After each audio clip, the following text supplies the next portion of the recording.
Welcome back, everybody, to the Blue and Gold podcast. This is your host, Joffrey Whiteside, and we have the absolute privilege of sitting down with Mayor Phillip Jones, who is a class of 2012 graduate. He served in the Marine Corps as an infantry officer. He also is a graduate of Harvard. He got his MBA. He worked in corporate America for a few years, advising Fortune 500 company. And now he is the mayor of the sixth biggest city in Virginia. And he did this all before the age of 34, which is just totally insane. Mayor Jones, welcome to the show and introduce yourself to the GOATs. Hey, everyone. This is Phillip Jones. Really excited to be here representing Newport News. I think we're the fifth largest city. No, I think the fifth and sixth are right there. But no, a major city in Virginia. My parents live here. It's my hometown, and I'm just really excited and honored to be in this role. So looking forward to this conversation. Let's get it started. Yeah, absolutely. So you served as a Marine Infantry Officer. Touch a little bit on that experience, any hardships or any best practices, lessons learned. Just touch a little bit on that journey. Yeah. So I tell everyone the Marine Corps has been one of the most pivotal moments in my life. My parents are both Air Force Academy grads. My dad is a F-15 fighter pilot, or was. Mother. This is Air Force Week. Air Force. Okay. Air Force Week. It's good. So Air Force Navy's bigger than Army Navy in our house for obvious reasons. So dad, F-15 pilot, mom, KC-135 navigator. Okay. So I decided to go to Annapolis, join the Marines. Infantry was interesting.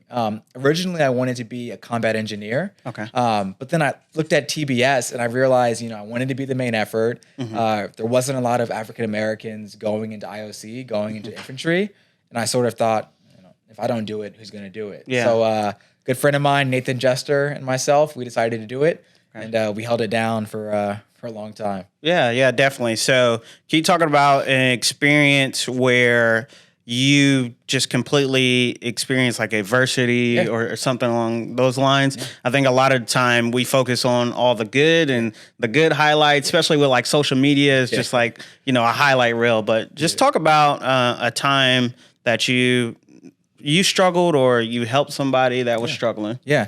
So I can do myself first. Okay. So I'll never forget. It's before my first deployment, we were supposed to go to Southeast Asia, but we did ITX, which is, integrated training exercise. It's like before you can deploy, you have to do like a checklist from the Marine Corps. So we fly the entire battalion out to 29 Palms, California.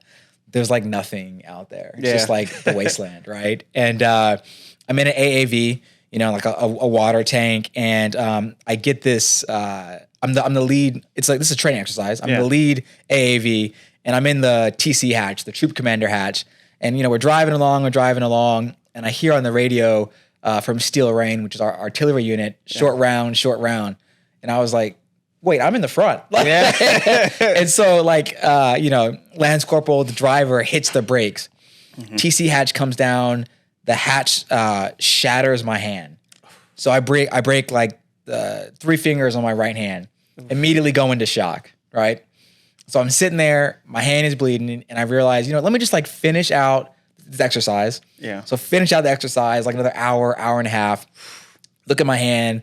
The doctor immediately starts giving me Percocet. They're like, yo, LT like needs to get medevac. Yeah. They medevac me out of there. I go to the hospital.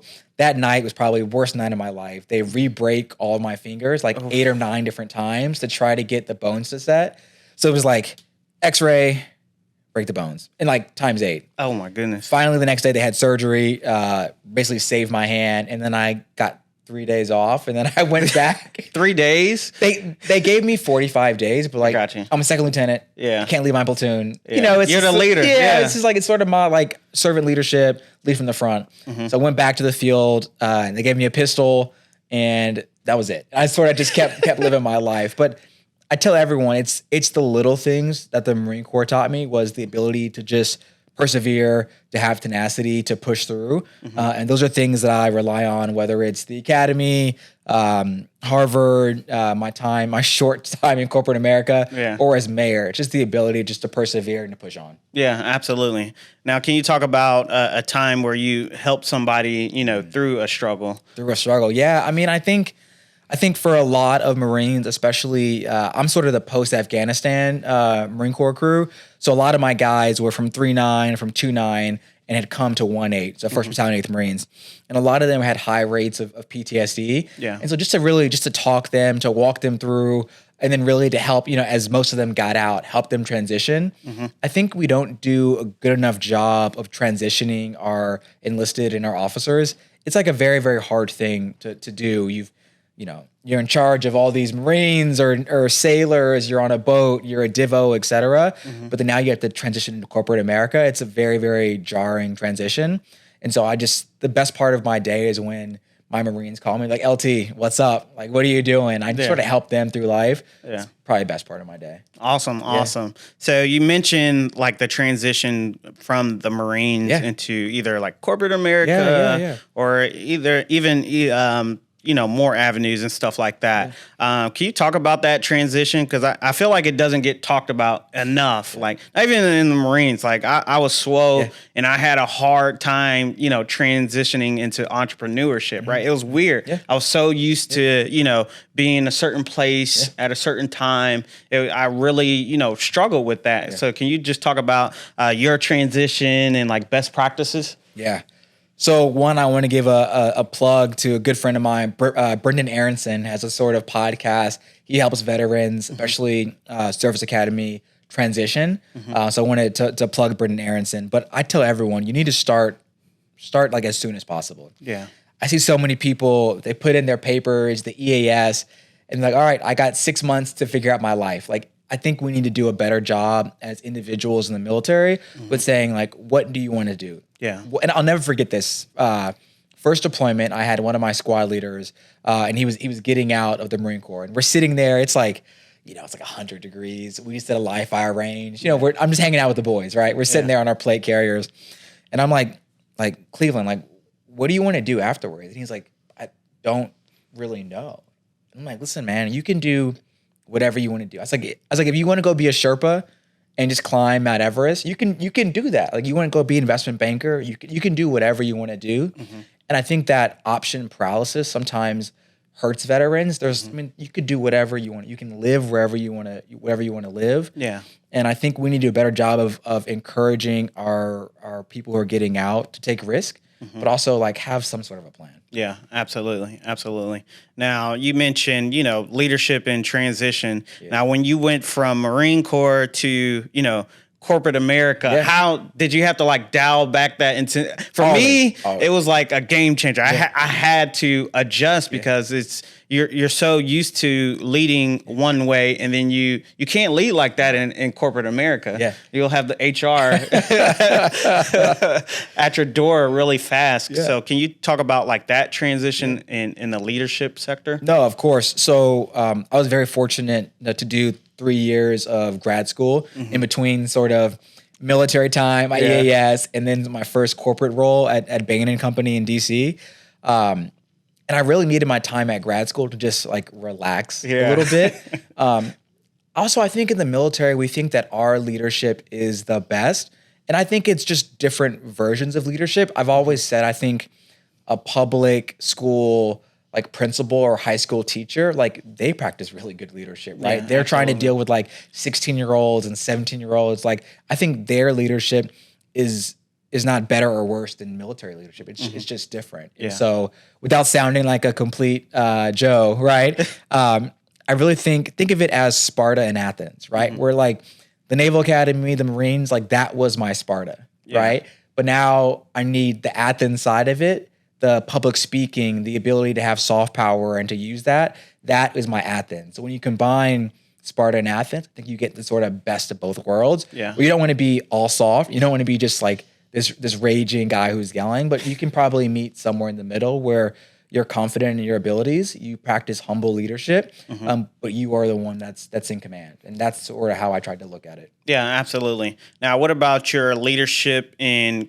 corporate America versus your leadership as the mayor? Did you have to, go through any type of like change in that leadership? Yeah, very interesting. So after spending 3 years at grad school, I did a year as basically a year and a half as a management consultant. So very, very interesting. A lot of veterans go either consulting or they go investment banking. Yeah. It's what everyone does, right? It just, someone told me like the most common person in one of these roles is a like West Point grad who went infantry, who then went to become a ranger, 75th, then went to Harvard Business School, and then they're either at McKinsey or Goldman. I probably met like 3 dozen of like those, like just the same person. It's because it makes sense. Everyone's a high achiever, and you sort of just gravitate toward those roles. Yeah. But as a management consultant or as an investment banker, you're basically an individual contributor the first year and a half. You don't pick up like the title of manager until your second year. And so you go from like, I was company XO of like 200 Marines. I was at the basic school. I was like an instructor. I'm at Harvard. And then you're on a team of 4 and you're sort of managing your own work stream. Yeah. And maybe year 1, year 2, you're managing an undergrad. But it's different. It's managing yourself. It's more of a team dynamic, at least in my corporate role. Yeah. And then mayor is just like, mayor's like completely different, right? Yeah. It's we're about a city of 185,000 people, 5th largest city in Virginia, and sort of the buck stops with me. Yeah. Right. And absolutely. it's classic plebe summer stuff, but if there's anything good that happens in the city, everyone gets to shine, right? Everyone gets to shine, from the lowest person to the highest person. Everyone gets to shine. When anything bad happens in the city, just on me. Yeah, everyone turns to the mayor. just on my shoulders, right? Yeah. And I think Mayor Eric Adams of New York, he gave a press conference a few weeks ago. Something happened. I think there was an influx of immigration into New York, and people were basically sleeping on the sidewalk, like I think like 100 people outside of City Hall. And he's like, that is my fault. He said, everything that happens in the city, bad is on me. And I sort of, it's a heavy weight, but I think, I was bred for this, right? Yeah. I mean, like since plebe summer day 1, like I think all my opportunities to lead sort of led me to become like the mayor of my hometown. Yeah, absolutely. Absolutely. So I want to go back to your Marine days. Yeah. What did you do in order to really take care of your physical health, and B, your mental health, right? Yeah. In that period of time, because I feel like it's different.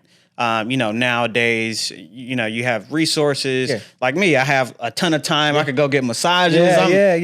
I'm in a different space, right? Yeah. I actually have time to, take care of myself. So what do you say to the people who are, struggling with mental health or even like staying in shape? Like being on a ship is, you get out of shape fast. I know Marines are totally different, right? But just touch on, how you kept up with your physical shape and also your mental state as well. Because at the end of the day, it's hard to lead people if you don't take care of yourself. So touch a little bit on that. Agreed. And so I go back to my early Marine Corps days at the basic school, and I forget what book they made us read. And normally I'm like, I'm not going to read this like random book, but whatever the book we read, it talked about the well of fortitude. And basically it's every time you're challenged, think of yourself as digging a deeper well of fortitude. And that way, when something bad happens, you're like, you know what? Like my well is deep, right? I have challenged myself. Like I may not be able to just shrug it off, but like I've been here sort of before. Yeah. And so my routine is actually the same whether I'm in the Marine Corps, at Harvard, corporate world, or as mayor. Yeah. Just I think the scope changes. So for me, every morning I work out. Yeah. Got you. It is what it is. Yeah. I have to get up very, very early Thursday morning at like 5 a.m. and drive back. But like at 4 a.m., like I'm going to work out. Yeah. Right? Because it's probably going to be a bad workout, but it's that discipline I think opens up other aspects of my life. It just makes me just perform better. So I try to have that routine that like no matter what, I work out. Yeah. And I think for mental health, I think people should use a therapist. Yeah. I think you have to be resilient. We spend all this time working on our mind and our body in some form of spirituality, and you're stretching where I think you need to stretch your mind. I think you need to be resilient. I try to talk to someone because things weigh on you. Yeah. We've had, if you're the mayor of any city, the worst thing that you can get is a phone call from your police chief, which I got, last night. Yeah. Hey, we've had 2 murders. And then someone has to go visit the families. And if you don't have an outlet for that, it's going to consume you. Yeah. And so whether it's in the Marine Corps, at grad school, consulting, or as mayor, it's the same thing. You have to take care of yourself if you're going to help others. Yeah, absolutely. Absolutely. So touch on a little bit on how was it like going to Harvard? Yeah.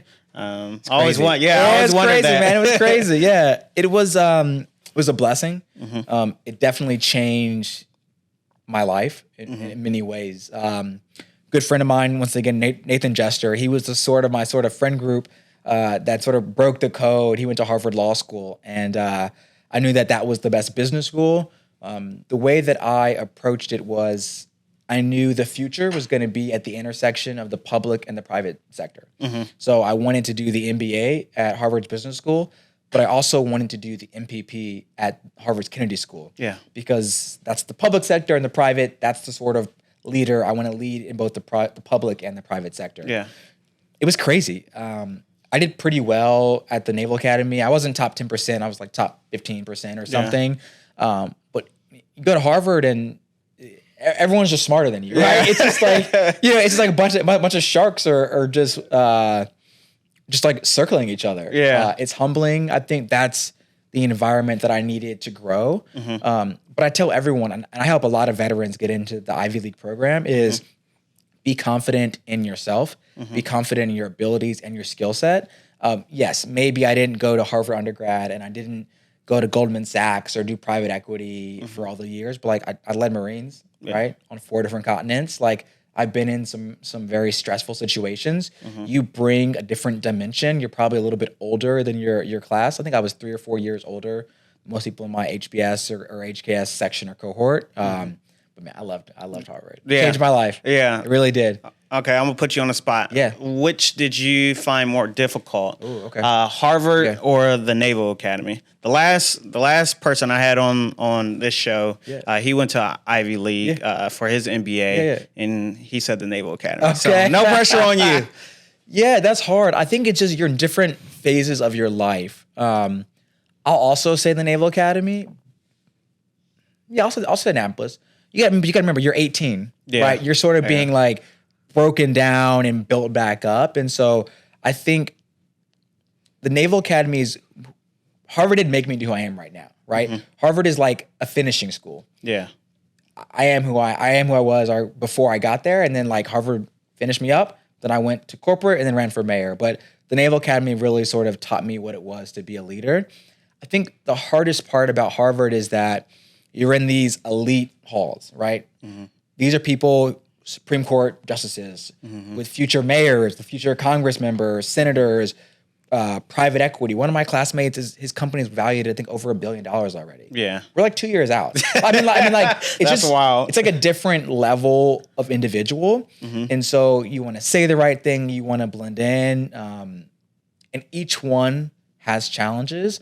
But like I said, it's combining Sparta and Athens. And I think you need both, honestly, to succeed in this sort of dynamic, changing future of work sort of world. Yeah, definitely. What do you think of the people who are on like the fence of getting like their MBA or master's? Yeah. I'm one of those people, right? Yeah. What do you see like the major benefits of that, MBA or master's degree? Yeah. So first I would say, I mean, once again, I'm a B school kid, right? So like, what's the opportunity cost? So if you have a full GI Bill, if it's free, I would just go for it. I would try to do like a top 10, top 15 school so that your ROI is high enough. If you don't want to do that, that's fine. You can go directly into the workforce. But as you pivot, you only get really 1 or 2 times to really pivot in your life. Military is that's a whole different life. Yeah. I tell everyone, like, I'm 34. I've lived 3 different lives. You know, like, think about that. I mean, like, that's legit. I used to dig holes in the ground and then sleep in them, right? So Yeah. like, it's a different. That's like a whole different world, right? It is. But you only get like 2 or 3 times to pivot, and so to help people pivot, I think law school, business school is like a well-trodden path. So is doing a search fund. So is starting your own business, whether it's real estate or whatever you want to do.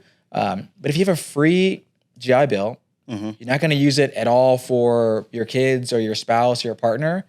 Why not take a chance and invest in yourself? Yeah, absolutely. But the ROI has to be there. Yeah. Right? The ROI has to be there. Okay. And there's plenty of Veterans Club, Pat Tillman Foundation. They can help you say, is this a good degree? What am I trying to do? I would not pay $200,000 out of pocket for something. Yeah. No way. Yeah, absolutely. Absolutely. Talk a little bit about your corporate America job. Like, what was that like? Is it harder than, being in the military? Different? For sure. Yeah. Yeah. So I will bluntly say, in the Marine Corps, I was always ranked sort of top 5% of my peers, just straight up. My time at Bain and Company, I was probably bottom 10%, just to keep it 100, right? Yeah. Keep it 100. It's different. I don't know. I enjoyed being with the Marines. Corporate America was different. Also, consulting is a different sort of feel than the Marine Corps, right?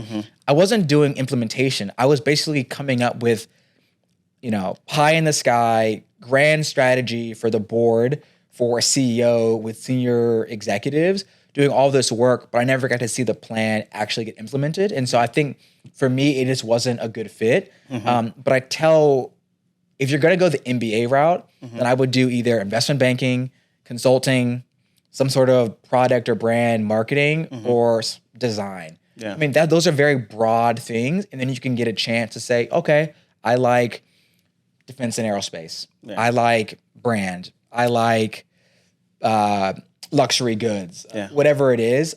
So I appreciate my time in consulting.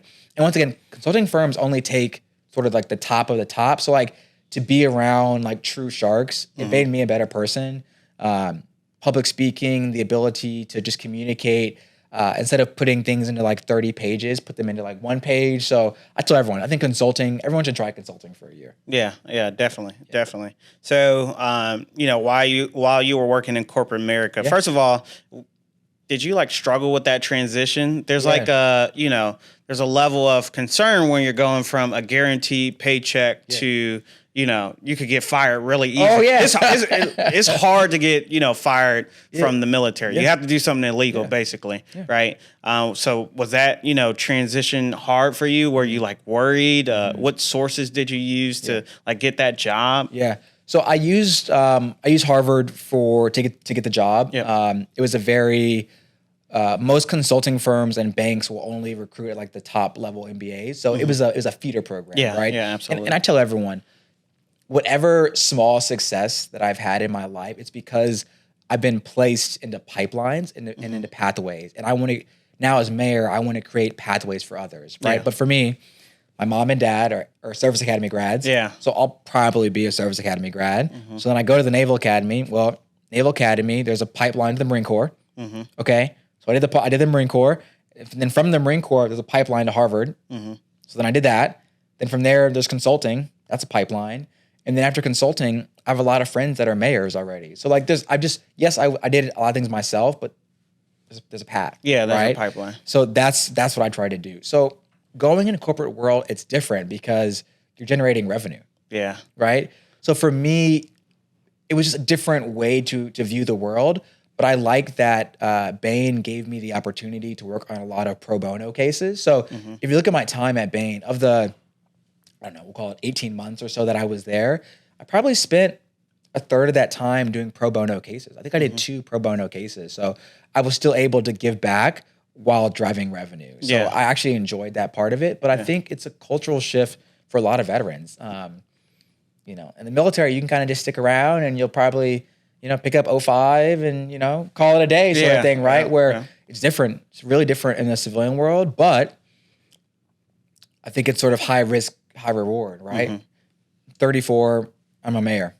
Yeah. Right. Where in the military, I have to wait 20 years to command something as big as I'm commanding right now. Yeah, absolutely. Absolutely. What about, your physical and your mental health during that time when you were in corporate America, Yeah, right? yeah. There's different type of pressures, right?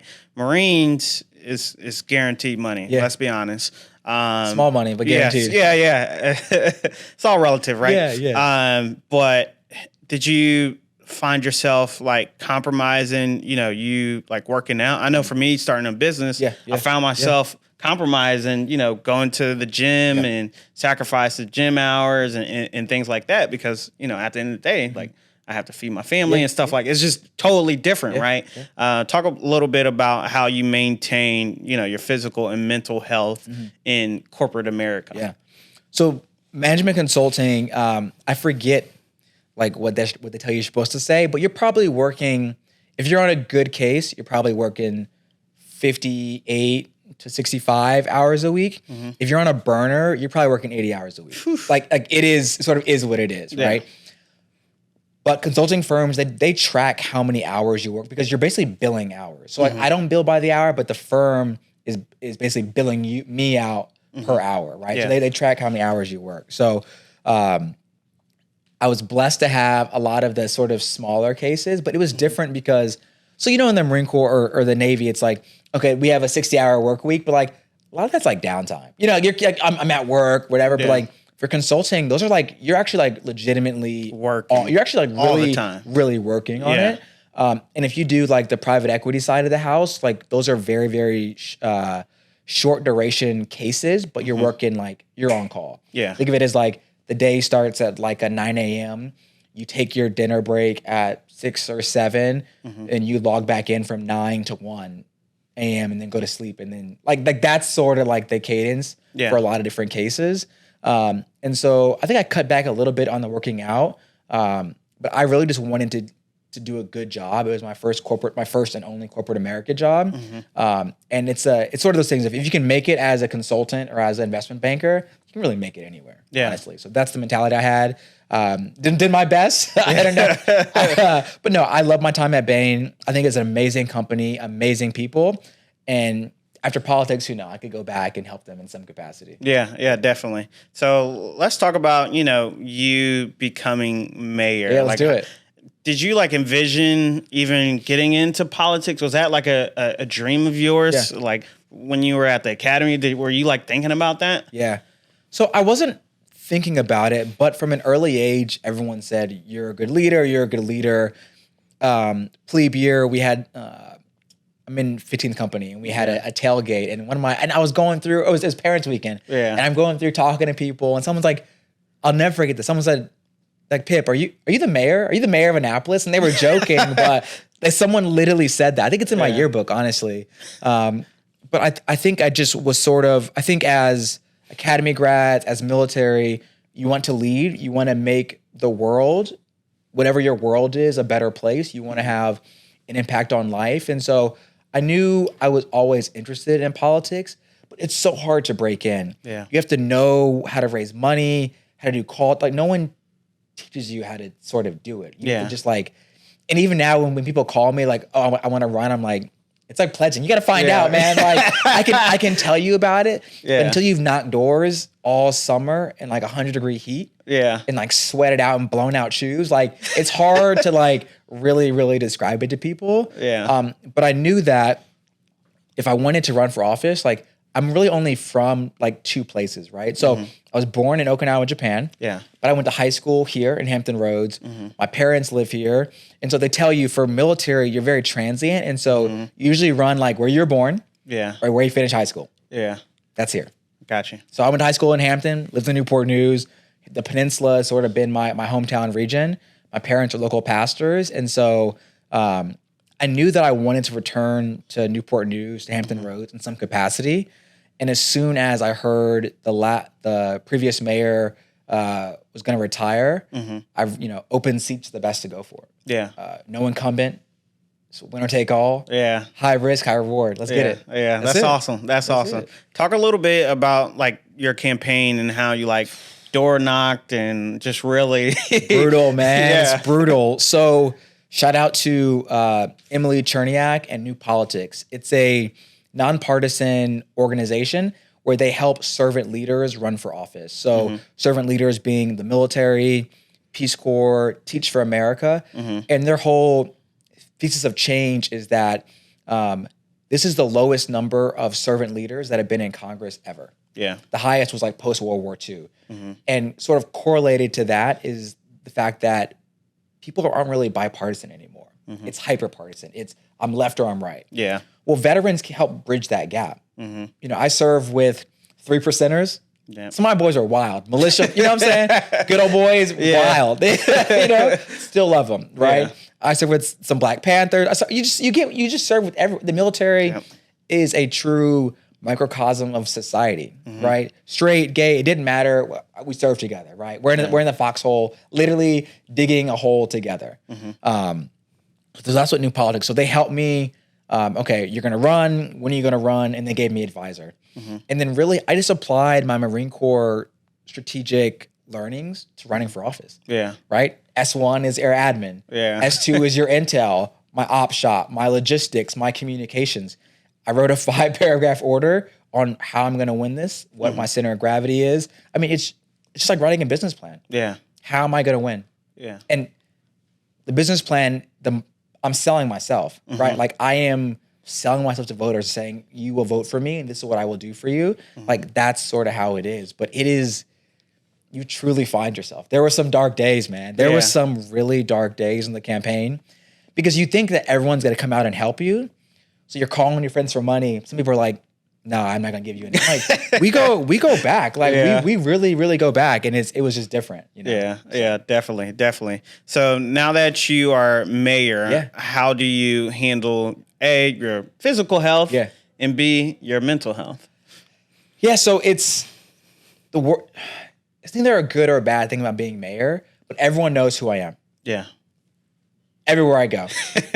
I'm like, even as we speak, I'm on TV. I'm on the local news, right? Yeah, absolutely. Everywhere I go. So in the gym, I put on like a hoodie and big headphones. Doesn't matter. I walk in, I get like, it's the mayor, head nod. I'm like, I hope I like can bench this weight. Because it's gonna be, people are always watching. And actually, I am not a celebrity in any way, but I actually I'm like, you know what? I know what they feel like. When you're like, I just want to like, if I put on jeans, they're gonna be like the mayor's wearing jeans and like flip flops. Yeah, and so that's the hardest part. Whether I go to Whole Foods, whatever I go, people are always watching me. Yeah, right. And they're watching my wife. They're watching my family, and so I try to put that sort of that shield around them. But the mental the physical is fine. I work out every morning. Yeah, the mental is different because people will call. They may not like me, and they will just talk crap and they don't even know me. Yeah. Right. And so I think mayor is the best job in the world because I'm high enough where like, if I say it's going to be this way, it happens. Yeah. But I'm also low enough where like I go to Food Line. You know what I'm saying? Like you don't really get to see your congressman out and about. Like I'm out and about. Yeah. You'll see me. I'm a regular person. And so people always come up and talk to me. And so I just need to find ways to sort of defend like who I am, defend my space. Yeah, definitely. Yeah, and I always like see you out in the community, which is like awesome. You're like very like boots on the ground. I see this guy like literally everywhere. You know, no matter what the area, it doesn't matter. So I can really like appreciate that because you're like actually leading from the front, which the Naval Academy taught you. And I want to jump in there because there's a time during the campaign. One of the most dangerous parts of Newport News, I don't want to say it, but there's a dangerous sort of housing community, right? Yeah. And everyone was like, oh, you grew up in the suburbs of Newport News. You're too afraid to knock doors down there. Yeah. Me? You called me out? I was like, bro, I don't even need staff. I'm going down there by myself. Yeah. Walk down there, knock doors. They're like, no one's ever knocked doors here before. Yeah. People too scared to come back. I was like, not only will I knock doors here by myself, but when I win, I'll come back day one. Yeah. That's the first thing I did. And when I won at noon, that's where I was. That's awesome. And I think people, Brian Stevenson, he runs the EJI, Equal Justice Initiative in Montgomery, Alabama. Like just a great, great individual. He says that you have to be approximate to your concerns, right? When you lead from the front, you have to be there. You can't lead from we're on the 10th floor. We're at the 10th floor of City Hall right now. Yeah. I don't spend any time in City Hall. My office is like a Spartan office. I'm supposed to be with the people. Yeah, absolutely. I got a TV in there. I got a place where I can sleep. I got 2 monitors. I'm out there with the people. Yeah. That is how I view the role of mayor, is lead from the front. Yeah, absolutely. That's absolutely awesome. What's 3 pieces of advice you would leave to, the young officer or, somebody at NAPS or the Naval Academy? What's 3 pieces of solid advice? Oh man, this is hard. I should have prepped. I'm gonna blame my chief of staff for not prepping me. No, I think if I had 3 different advices, let me think. Number 1, General Alford told us this in the Marine Corps: deny yourself. Right? It's not about you. It's always about the people that you serve. And as you get out of the military, it's how do you serve your family, right? And if you have capacity to do that, how do you serve your extended family, then your community? They're like, we all want to change the world, but like, deny yourself. And really, it's not about you. It's about other people. I would tell everyone, just don't be a coward. Yeah. Like, take risk. I think the military, we say we're like big and bad, but it's like unless you're like a SEAL or you're like about that action, it's like a pretty secure sort of life, which is fine. But just take risk. I think that's, sort of fortune favors the bold mentality. And the third thing is, at the end of the day, no matter what you do, whether it's public or private sector, your family is going to be the only ones at the end of it. That's true. Right? I don't care if I end up mayor for 30 years, president, whatever I do, at the end of the day, it's going to be about the family. They're the ones around you, when it's time for you to go into the next life. Yeah. So really, I think vets, we do a bad job of prioritizing our family, and we recognize it far too late. Yeah, absolutely. Absolutely.